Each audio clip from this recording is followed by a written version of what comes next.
जय हिंद। हम आज इस वीडियो में देखने वाले हैं सीजी व्यापम में निकली हुई भर्ती मंडी निरीक्षक एवं उप निरीक्षक के ओल्ड क्वेश्चन पेपर को पूरी तरीके से सॉल्व करके। दोस्तों इसमें जो है छत्तीसगढ़ी पोर्शन से जो है 15 अंकों का 15 क्वेश्चन पूछा जाता है। उन्हीं 15 क्वेश्चन को हम इस वीडियो में एनालिसिस करेंगे, तो वीडियो को शुरू से लास्ट तक ज़रूर देखिए और जो स्टूडेंट नए हैं चैनल को जरूर सब्सक्राइब करके नोटिफिकेशन बेल को भी ज़रूर ऑन कर लीजिए। तो चलिए दोस्तों वीडियो स्टार्ट करते हैं। तो देखिए, चलिए दोस्तों पहला प्रश्न देख लेते हैं। पहला प्रश्न है, सूची 1 को सूची 2 से सुमेलित करें और नीचे दिए गए कूट की सहायता से सही उत्तर का चयन करना है। तो नीचे दोस्तों हमको दो सूची देखने को मिल रहा है। उस दो सूची के अकॉर्डिंग हम मिलान करेंगे और उसके अकॉर्डिंग नीचे 4 ऑप्शन दिया गया है ए बी सी डी, यहाँ से मिलान करेंगे। देखिए सूची 1 में दिया है दोस्तों, इस राज्य का शिमला मतलब छत्तीसगढ़ का शिमला किसे कहा जाता है। दूसरा दिया है कि साल जंगलों का द्वीप किसे कहा जाता है। या तीसरा और दिया है दोस्तों सूची में, इस राज्य का प्रथम जैव औद्योगिक पार्क कहाँ स्थापित की गई है। और उसी तरीके से चौथा जो दिया गया है, इस राज्य का चित्तौड़गढ़ जो है किसे कहा जाता है। तो हमको पता है दोस्तों, पहला जो है इस राज्य का शिमला किसे कहा जाता है, तो मैन पार्ट। तो पहले का क्या हो जाएगा, तीसरा हो जाएगा। उसी तरीके से साल जो है जंगलों का द्वीप किसे कहा जाता है, बस्तर को कहा जाता है। तो इसमें दूसरे का क्या हो जाएगा, चौथा हो जाएगा। उसी तरीके से इस राज्य का प्रथम जैव पार्क कहाँ बनाया गया है, अंबिकापुर में बनाया गया है। तो इसका क्या हो जाएगा, पहला अंबिकापुर ऑप्शन जो है सही हो जाएगा। उस तरीके से इस राज्य का चित्तौड़गढ़ किसको कहा जाता है, लाफागढ़ को कहा जाता है। तो इस तरीके से क्रम जो हमारा मिल जाएगा। तो देखिए दोस्तों, इस तरीके से एक का क्या हो जाएगा, ये हमारा एक नंबर आ गया। उसी तरीके से हमारा ये दूसरा नंबर आ गया, ऊपर का ये तीसरा नंबर आ गया और ये क्या हो जाएगा, चौथा नंबर। तो क्रम क्या हो रहा है दोस्तों, 3 4 1 2। तो 3 4 1 2 हमको कौन सा ऑप्शन में देखने को मिल रहा है, हमारे पास ये 4 ऑप्शन दिया है। तो उसमें से हमको तीसरा ऑप्शन देखने को मिल रहा है। ठीक है, तो हमारा तीसरा ऑप्शन जो है सही हो जाएगा। अगर हमको इतना सारा डेटा नहीं पता है तो हम अगर पहला ही वाला ऑप्शन देखते हैं कि इस राज्य का शिमला, तो हमको पता है दोस्तों वो क्या है, मैन पार्ट है। तो पहले का तीसरा देख लेते हैं कि कौन सा ऑप्शन में है। तो सिर्फ एक ही हमको देखने को मिल रहा है, ऑप्शन नंबर सी में। तो हमारा ऑप्शन नंबर सी है, बाकी मिलाने की भी ज़रूरत नहीं है। ठीक है, तो ऐसा भी आप जो है कर सकते हो। चलिए देख लेते हैं नेक्स्ट क्वेश्चन। 2011 की जनगणना के अनुसार इस राज्य के, मतलब इस राज्य बोलूँ दोस्तों, इसका मतलब समझ जाइए छत्तीसगढ़ राज्य की बात कही जा रही है। ठीक है, तो इस राज्य के निम्नलिखित में से किस जिले का जनसंख्या घनत्व सबसे कम है। तो दोस्तों कौन से जिले का जनसंख्या घनत्व सबसे कम है, दंतेवाड़ा, सुकमा, नारायणपुर, बीजापुर। तो सबसे कम जनसंख्या घनत्व जो है दोस्तों नारायणपुर का है। तो ऑप्शन नंबर सी क्या हो जाएगा, सही हो जाएगा। चलिए देख लेते हैं नेक्स्ट क्वेश्चन।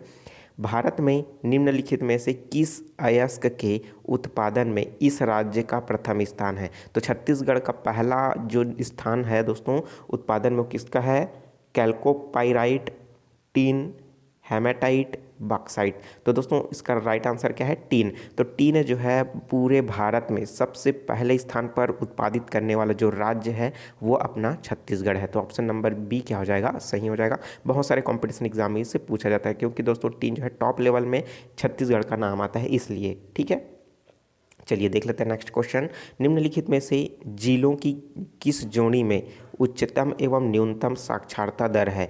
तो हमको उच्चतम और न्यूनतम जो है दोस्तों साक्षरता दर बताना है। ऑप्शन दिया है धमतरी, दंतेवाड़ा, राजनांदगांव, बीजापुर, दुर्ग, सुकमा और रायपुर और कोंडागांव। ठीक है, तो यहाँ पास क्रम को भी बदल सकता है दोस्तों कि न्यूनतम एवं उच्चतम साक्षरता दर को बताइए। तो इसमें क्या हो जाएगा, क्रम जो है पलट जाएगा।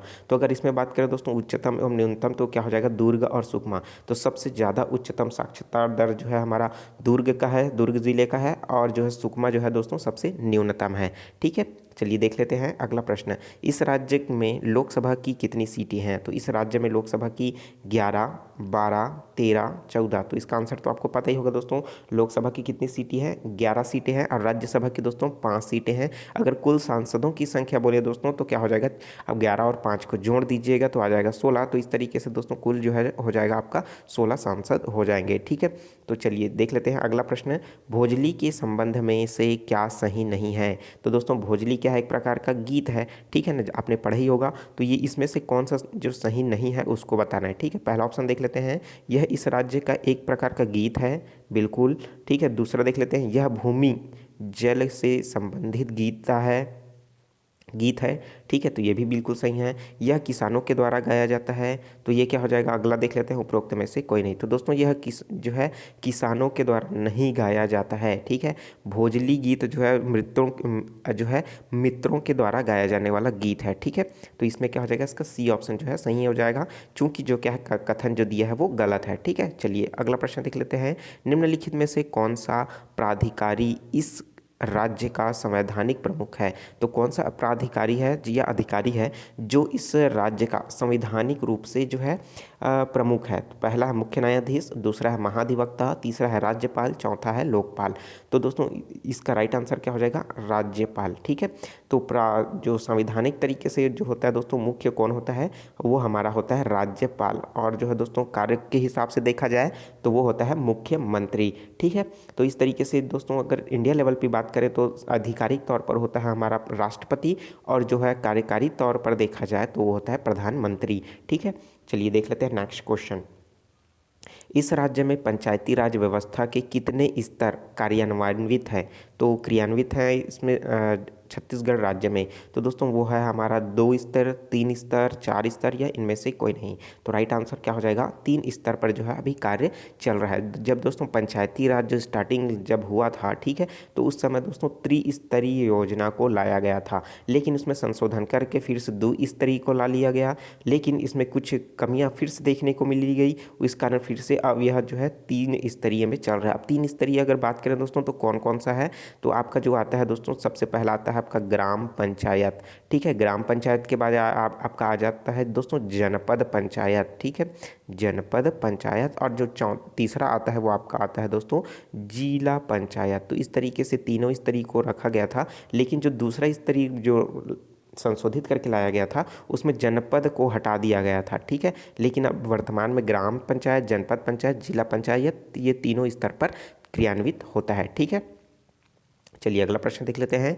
इस राज्य स्वतंत्रता सेनानी डॉक्टर राधाबाई का किससे संबंध नहीं है? तो राधाबाई का किससे संबंध नहीं है? प्रश्नों को ध्यान दीजिए दोस्तों, क्योंकि आप जो है जल्दबाजी के चक्कर में नहीं है क्या पूछ रहा है उसको भूल जाते हो और सट से टिक लगा देते हो, ठीक है। तो चलिए इसमें जो नहीं हमको बताना है, महिला उत्थान, अस्पृश्यता निवारण, गांधी जी के आंदोलन, या इनमें जो है चिकित्सा शिक्षा जो इंग्लैंड से प्राप्त किया है। तो इसका राइट आंसर क्या हो जाएगा दोस्तों, जो उनसे संबंधित नहीं है वो क्या हो जाएगा, ऑप्शन नंबर डी हो जाएगा, ठीक है।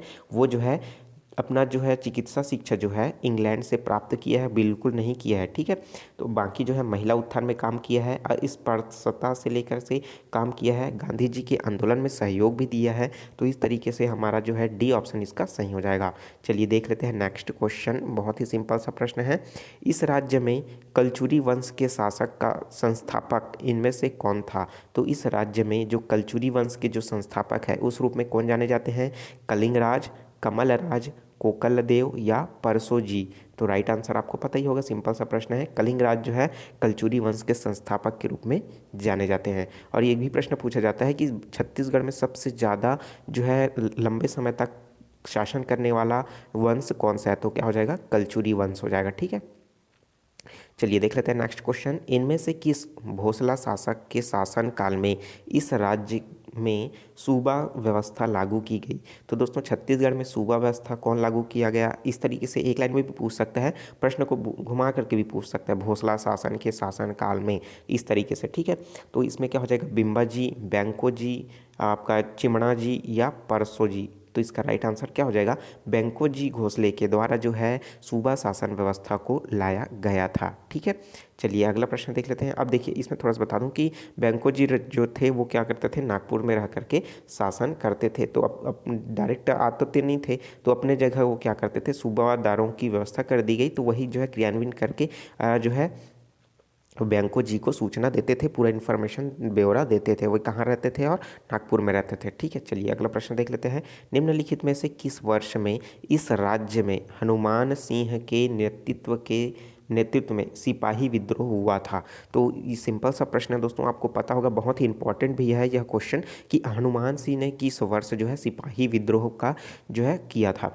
जब जो है 1857 की क्रांति हुई, ठीक है, 1857 की क्रांति, जिसमें मंगल पांडे ने क्या किया था, अपनी छावनी में विद्रोह किया था, ठीक है। उसी के दौरान भी ये हनुमान सिंह ने उसका देख करके ही नेतृत्व को संभालते हुए उन्होंने उनका सपोर्ट किया और विद्रोह किया था। तो इसमें ऑप्शन देख लेते हैं, 1855, 1856, 1857 या 1858। तो चूंकि जो मंगल पांडे के द्वारा किया गया था वो 1857 में किया गया था, और जो है हनुमान सिंह के द्वारा जो किया गया था छत्तीसगढ़ में विद्रोह, वो हुआ था 58 में, ठीक है। तो जो है दोस्तों इसका क्या हो जाएगा, 1858 ईस्वी राइट हो जाएगा। चलिए देख लेते हैं अगला प्रश्न। इस राज्य में निम्नलिखित में से किस स्थान में स्थानीय लोगों ने 1920 में प्रथम सत्याग्रह किया था। तो दोस्तों 1920 में जो प्रथम सत्याग्रह किया गया था, धमतरी में, रुद्री में, कंडेल में या गट्टासिल्ली में।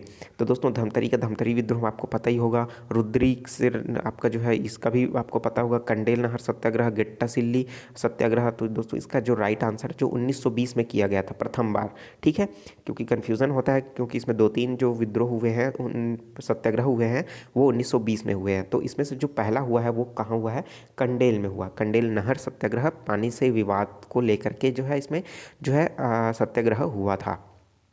तो ऑप्शन नंबर सी जो है सही हो जाएगा। चलिए देख लेते हैं नेक्स्ट क्वेश्चन। इस राज्य के निम्नलिखित में से किस करद राज्य में ब्रिटिश शासन काल में 2 आदिवासी विद्रोह हुए। कौन कौन से हुए, राजनांदगांव, कांकेर, बस्तर, कवर्धा। तो ऐसा आदिवासी क्षेत्र जिसमें क्या हुआ, एक जो ब्रिटिश शासन काल में आदिवासियों द्वारा किया गया था, वो भी 2 बार, तो वो कहाँ हुआ है, बस्तर में हुआ है, ठीक है। तो इसका सी ऑप्शन जो है सही हो जाएगा। चलिए देख लेते हैं नेक्स्ट क्वेश्चन। और दोस्तों इस प्रश्न पत्र का आखिरी प्रश्न है, ठीक है। इस राज्य का सबसे ऊंचा भाग है, तो इस राज्य का सबसे ऊंचा भाग कौन सा है, सिंपल सा है, जाट पाट, जारंग पाट या मैन पाट या जसपुर पाट या सामरी पाट। तो दोस्तों जो मैन पाट है वहीं से क्या है सबसे जो है ऊंचा भाग माना जाता है इस राज्य का, ठीक है। तो इसका क्या हो जाएगा, बी ऑप्शन जो है सही हो जाएगा। तो उम्मीद करता हूँ दोस्तों जितने भी क्वेश्चन मैंने बताए, ओल्ड क्वेश्चन पेपर जो आपके सामने रखा, क्वेश्चन का लेवल आप देख ही सकते हो कि किस तरीके का क्वेश्चन इसमें पूछा जाता है, ठीक है। वीडियो कैसा लगा कमेंट करके ज़रूर बताइए दोस्तों, और भी कोई सजेशन देना चाहते हैं उसको भी ज़रूर सजेस्ट कीजिए, और जो स्टूडेंट नए हैं चैनल को ज़रूर सब्सक्राइब करके नोटिफिकेशन बेल ज़रूर ऑन कर लीजिए, और इस वीडियो को दोस्तों ज़्यादा से ज़्यादा शेयर करें ताकि इस वीडियो का फ़ायदा जो है सभी लोगों को मिल सके। व्हाट्सअप है, फेसबुक है, इंस्टाग्राम है, टेलीग्राम है, ज़्यादा से ज़्यादा शेयर करें, ठीक है, ताकि इस वीडियो का फ़ायदा सभी लोगों को मिल सके। दोस्तों जल्द ही इसका जो है कौन सा बुक आपके लिए बेस्ट रहेगा, मैं जल्द ही इसका पर वीडियो लाने वाला हूँ। और चेक कर सकते हो दोस्तों मैथमेटिक्स के ट्रिक के लिए मेरे प्लेलिस्ट में जा करके देखिए, वहाँ से व्यापम के द्वारा पूछे गए मैथमेटिक्स के क्वेश्चन का ट्रिक है, तो आप उसको ज़रूर चेकआउट कर लीजिए, ठीक है। रीजनिंग का भी आपको देखने को मिल जाएगा। तो चलिए मिलते हैं दोस्तों नए वीडियो में नए क्वेश्चन के साथ। तो मुझे दीजिए इजाज़त, take care, all the best, जय हिंद।